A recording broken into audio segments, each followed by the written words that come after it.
جب چناؤ الفاظ اور جذبے کے درمیان ہو تو جذبے کو چن لیجئے۔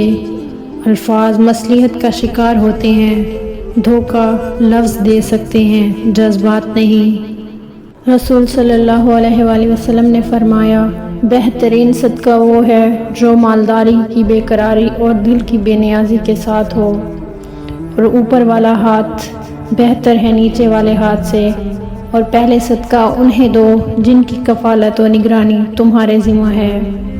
جب دل نہ کرے نماز پڑھنے کا تو صرف حاضری لگانے ہی چلے جایا کریں، اسے بتایا کریں دل نہیں ہے، تھکا ہوا جسم ہے، مگر تیری محبت میں حاضر ہوں میرے اللہ۔ بھرم رکھنا اچھی عادت بھی ہے، بری بھی۔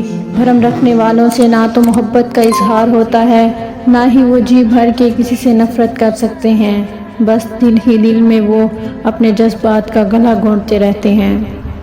میرے ہاتھوں کی لکیروں میں یہ عیب ہے محسن، میں جس کو چھو لوں وہ میرا نہیں رہتا۔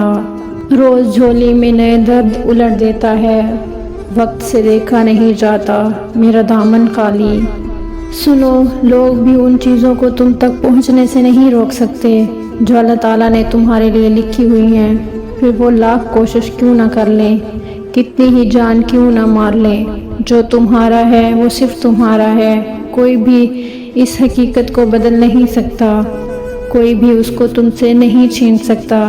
یقین رکھو اپنے رب پر، وہ صحیح وقت آنے پر تمہیں وہ سب عطا کر دے گا جو صرف تمہارا ہے، انشاءاللہ۔